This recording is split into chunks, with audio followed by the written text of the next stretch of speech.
What is up, ladies and gentlemen and people of other genders? Ghost here, back with another episode of Low Liga Tips, a series where you guys send your replays into me, I then cast the games, and try my best to give you some tips on your gameplay. Today we have a game coming in from this man here, our Terran player. He goes by the name of Sadface. I'm not sure why, maybe he has some problems in his life, but hopefully at the end of this game he's going to have a little bit more of a happy face. Up in the top right corner, we have his Zerg opponent. He goes by the name of Banforas. Apologies, mate, if I'm mispronouncing that. I'm not sure where you're from. Maybe it's a word in your language. I have no idea, but I shall do my best. I know I haven't been famous for pronouncing names correctly, so I'm going to go ahead and assume that I've done that wrong. Anyway, guys, we are going to be playing a game here on... Well, not playing. They're playing. I'm casting on Derelict Watcher.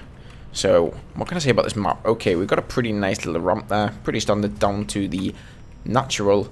A far larger ramp here. So if you want to block this off, you're going to have to place a couple of Raxes right there. Moving up to the third. Only one entrance here, but we do have a cliff which is open to things like Reaper Harass and Tank Harass, which is not going to be a problem for Sadface as he's against a Zerg opponent, but I just thought I'd mention that.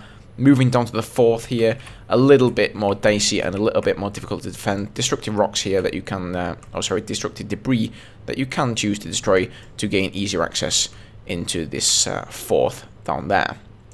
I feel like the control of the Xel'Naga towers in this map is critical, because if you have control of this one, then you really eliminate the chance for enemies to do run-bys in this way or come down here and run up that ramp. And the same on the other side of the map. Really, the only way they can get through without you seeing them is through this huge choke point in the middle right there. Banforas going to be scouting. He looks like he's going to be playing it safe and scouting down across the natural and scouting out this gas down here of Sadface. So he's going to see a pretty standard opening. A Reaper coming out for Sadface here, so I like that from him. Often a great choice. He hasn't, I don't believe he scouted. No, he hasn't scouted yet, so you know, you can save on that worker and use a Reaper to scout. He's also going to be doing a little bit of harassment in Banforas' base. Banforas not actually... Okay, there he goes. He's getting his hatchery down now. This is a little bit unusual. Normally I would throw down... I mean, I'm not a Zerg player, but pretty sure you're supposed to throw down the hatchery before your pool and your gas. You know, I don't think it really matters which order you get pool and gas that much, but either way, you're going to be going for a pretty standard opening here with speedlings. And got a couple of those out there running around the map. A Reaper coming into his base. He does scout that with the Overlord. So if he was paying attention to his mini-map, he'll see it. Where are those Zerglings going? One just ran straight past the Reaper. And the other, for some reason, is going to be running down to his own third there. Not really sure what the point of that is. And oh dear, he's got a supply block. Banforas' supply block. He's not going to be able to make any Zerglings. Only just now morphing in an Overlord. So he could lose... potentially a number of workers right here. What's going on back home? He's getting out his command center. Okay, I like that from him. Or is he building? He's not building any workers. Slacking on workers. Slacking on marines. Oh, boo. Okay, doing the run around here. And let's see how many he managed to take out. It does actually take 5 shots to take out a drone. So one Reaper isn't really going to do that much damage, you know.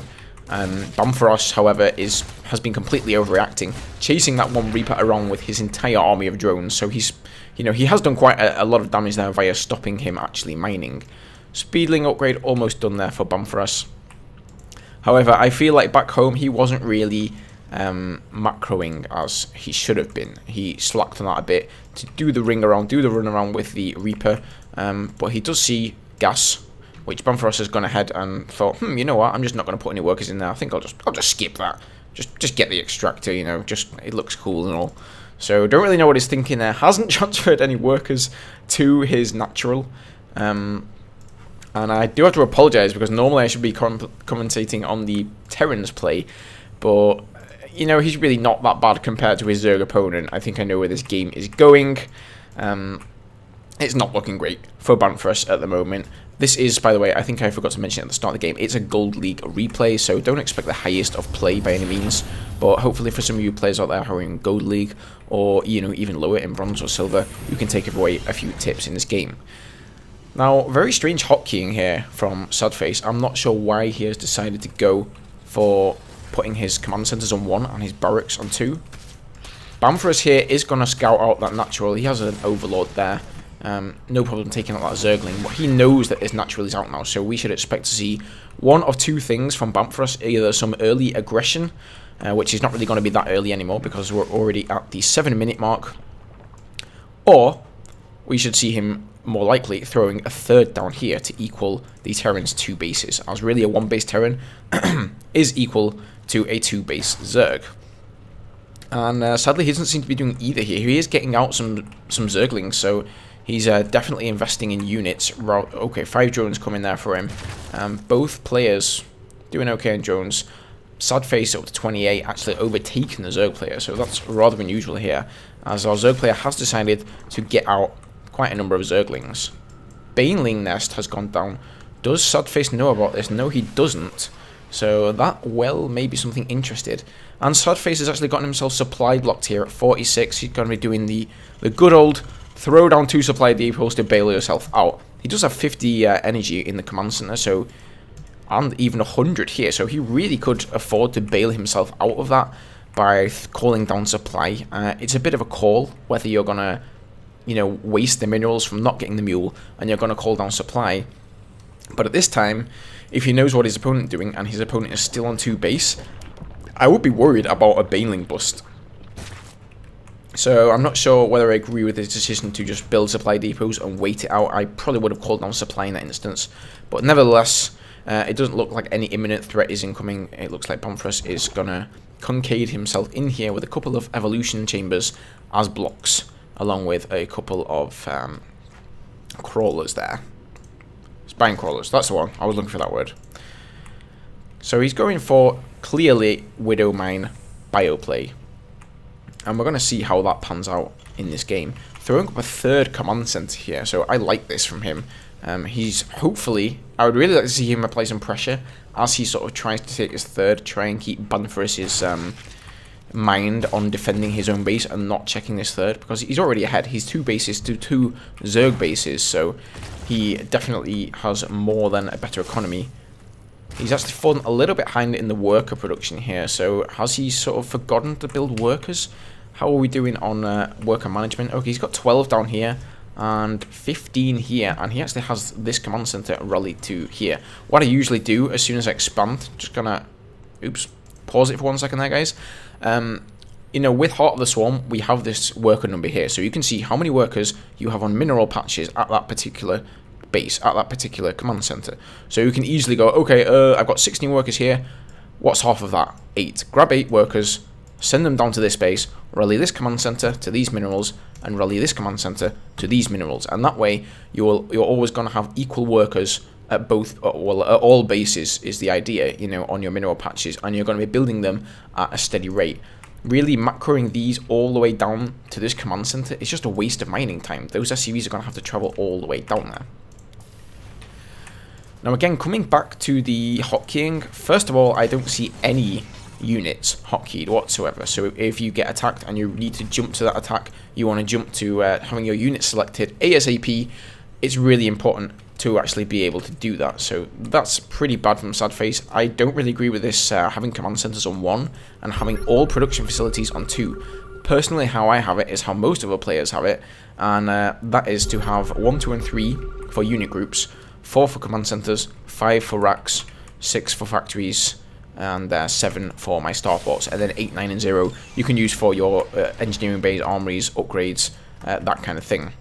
Some people do opt to put individual command centers on individual hotkeys. I don't do that. I just have them all grouped on key 4, and that works well for me. But seriously, mate, I know you don't want to change your hotkeys when you're used to something. It's extremely annoying to have to change. You're probably going to end up losing game after game just getting used to your new set of hotkeys, but it really is worth it. It's going to pay off in the future, so it's better to start earlier than later. That's what I'll say. You know, I would definitely change your hotkey setup up and just get used to it. You only have to do it once, and things will work a lot better.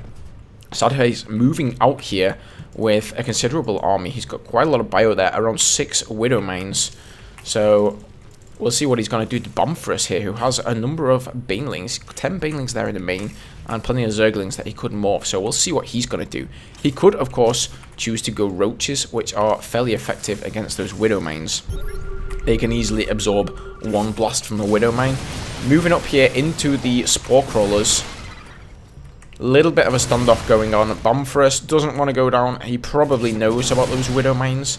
At least he hasn't seen tanks. He hasn't seen Hellions. He hasn't seen dropships. So from Banforas' point of view, the only other option can really be that his opponent has gone for Widow Mines. He does have his third up here, but no working going on and nothing. And he's a little bit late to the party because he can't really rally workers down here now into this base. Well, he can just sneak through past those Widow Mines, but very, very sneaky. And I don't think, no, Sadface has no clue about this base at all. But especially being at the 14-minute mark and no aggression has really happened all game long, he should really be assuming for definite that there is a third down here. And he could actually easily go in there, take this, contain his opponent, and win the game that way. He doesn't necessarily have to rush into all this baneling here. Banforas going for the run by here. I'm not sure what he's going to do. He's probably going to run around here and go up into the third. So nice little play from him there. Forcing Sadface to pull back. I'm not sure he had to pull back his entire army. I mean, he could have maybe just sent this up with the help of a few SCVs. He would easily be able to take out those lings. But he's actually abandoned his containment here. And Banforas is using that opportunity. He's going to go and take out these Widow Mines. Cleverly using one ling at a time to waste their shots. Another valid tactic is actually just to send in your overlords and they will absorb the shots one by one. Oh! Misses one Widow Mine there and gets taken out. These lings here at the top decided it looks like just to go over to the Zelnaga Tower and they didn't actually go for the third at all. So no damage being done there for him, but Sadface has lost his Widow Mine containment, which is a little bit of a blow to him. That's really what the Zerg player needed to do. He needed to break out of there. Now hopefully he can secure this third for himself. Sadface says, you know what, I'm not having any of that though. He's coming back on the offensive here. Only one Widow Mine to speak of, but lots of banelings here for Banforas. So he's going to chase him out across the map here, hunting down that bio army, and really he needs to be pulling units, pull marauders off that army, send them into the banelings to absorb that damage. They do less damage to armor targets than they do to light targets, so you really want to waste the baneling explosions on your marauders. Do a little bit of micro banelings from the north. Oh dear. Things are not looking too good for Sadface now as army sizes have started to equalize. It looks like those Zerglings that were up there indeed formed into banelings, taking out all the SCVs at the main. Nice save there by Sadface. Lifts his command center and saves needlessly losing that. Whew. So what's going to happen now? It's a little bit of a stalemate here. Army sizes are equaling around the same, although that said, our Zerg player is up to 62 harvesters, 29 for the Terran player, so a large part of his food is actually workers. However, Sadface really needs to generate some more workers, and he's lost even more workers now. I don't know if it's banelings or just lings or what, but he's losing a lot of workers at the natural now, almost losing his base there, or at least the CC. Running up here into the natural of Banforas though, and he's going to be taking out both of these buildings, or both of the evolution chambers. He's rolling pretty nice there with his 2-2 upgrades. 3-3 on the way for him, so he's looking pretty solid right now. Banforas looks to be going down. I would have liked to see him keep those lings down here at the third, morph them into banelings, morph banelings here, and then do a scissor pronged attack, because those Zerglings are not going to do anything. Look how many dropships there are. There are 6 dropships, healing just a handful of bio. Banforas going on to lose his natural here, and this looks like it may be good game for him, although he does still have that third up. No workers. In fact, he hasn't mined from this third at all. It's almost like he wasted 300 minerals, wasted money on a queen, and he hasn't mined one bit from that base. So pretty big blunders there from Banforas. I feel that he was a much worse player than Sadface, and Sadface is doing a pretty nice job here of cleaning up inside Banforas' base. Finally made a tech switch there to Mutalisks. Too little too late. He definitely stayed on that Ling Baneling tech for far too long. I do notice he had an infestation pit up there, and I thought he was maybe going to go for infestors, maybe going to go for oh god, I completely forgot the name. What are they called? You know, the new unit, the Spore guys. Don't know why, but that name's gone. But you could have easily planted them here and used their little locusts to take out those Widow Mine and absorb the blast. They're definitely a great unit for that. Sadface still going strong in the main base, and Banforas leaves the game with no GG there. Right, so well done to Sadface, first of all, for winning that one. Nice, solid upgrades there. Working on 3-3 in his main. And getting a few barracks up here. He did have a lot of minerals stored up. And I know he lost a lot of workers there towards the end, but before that, I feel like he could have definitely ramped up his production and really been getting things out a lot more. The Zerg player here, I'm also going to commentate on quite a lot because he did so many things wrong, really things that led to Sadface actually winning this game. He didn't mind from this expansion, firstly. That was a pretty damn big blunder there. He has absolutely no creep spread, so as a Zerg player, really there is this mini battle going on where you're trying to spread your creep as far as you can so your units can move across, you have more map control, you can see enemy Terran units coming across the map, and the Terran is usually trying to move onto the creep, scan, take out those tumors to try and recede the creep and push the Zerg player back bit by bit. But I don't think Banforas actually made a single creep tumor in this game. He doesn't even have his main connected to his natural via creep, so another pretty big thing by him. The hotkey issue, I mentioned this before, but definitely work on that, mate. I can't actually see the hotkeys right now, but as far as I know, he didn't actually hotkey any of his army, or maybe at the most he had to put his army on 3 since he had CCs on 1 and his production facilities on hotkey 2. Having it on 3 is not really the best idea. Really, your units are the hotkeys you're going to be pressing the most, and you're going to want to press them the fastest when you're microing. So having them on keys 1 to 3, for me at least, those are the most comfortable number keys to press. 1 through 4, those are the easiest to press for me. I suppose it depends a little bit on how long your fingers are, but mine aren't that long. So that's why I ought to have my units on there. I would have really liked to see Sadface go for some different tech. He could have gotten roaches out. Those would have been great. I mean, he knows here that Sadface has a few marauders, but at the start of the game, all he had was pretty much marines, the odd marauder here and there, and a few widow mines. Those roaches are great for absorbing blasts from the widow mines. He could have used the overlords flying overhead to also absorb blasts from them, and he could have definitely whittled down this army a little bit more, because he really knew, you know, Sadface couldn't go banshees. He couldn't really go tanks either early on because he just had that lack of gas. He invested in marauders, he invested in upgrades, he invested in widow mines. You know, you only have gas to do so many things. So he should have really been able to read a lot from his opponent just by seeing that. The Zerg player, he didn't get his expansions up anywhere near in time. He got this expansion late. He should have made this first, then gotten his spawning pool and his extractor. His third didn't come down as soon as he saw this Terran natural, or even if he scouted it in the base before it actually was floated down. He should have put down this third, if not before that time, and he was incredibly late. He didn't mine from it the whole game, and swarm hosts. That's what I was looking for, swarm hosts, that's what I was looking for before.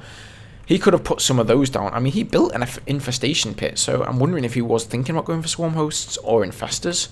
But a swarm host here, when he was contained, could have worked wonders. You know, they would have just walked into those widow mines and wasted the charges. And hell, he may have been able to Baneling bust his way out of that situation. I noticed at several points in the game, Sadface was queuing up several units. So if I would go on his hotkey of key number 2, where he had all his production buildings, he often had 3 or 4 marines queued up in one building. At one point, he had 4 dropships queued up here on a reacted starport. He had like 3 tanks, and I know that the tendency as a new player is just to sort of queue up units, especially if you have lots of resources in the bank, so that you don't have to worry about them. But you really want to get used to just queuing up 1 unit at a time, and just get used to rolling your hand over those number keys, checking on your production facilities regularly, and it will just become instinctive. You know, you'll just start checking whatever you're doing, whether you're defending against a drop, whether you're attacking, you're containing an opponent, you'll just instinctively roll your fingers over those keys and make sure things are building there. Alrighty then, guys, that's about all I had to say about this game, so I hope you enjoyed this one. If you would like to submit a replay yourself, there are 2 ways you can do this. You can check out the thread on the Terran forums of Starcraft 2, and you can post it there via upload to drop.sc. Alternatively, you can send it me as an attachment in an email to ghostmbb@gmail.com. Oh, and you can also feel free to PM me here on YouTube. If you want to upload to drop.sc and just private message it to me, that's the easiest way, that's the fastest way that I'm actually going to see the replay, so that I don't have to go checking threads and stuff like that. Alright guys, thanks for watching. If you enjoyed it, please give it a like and a rating down below, and subscribe for more low Liga tips in the future. Okay, I'll see you guys later, and take it easy. Bye bye.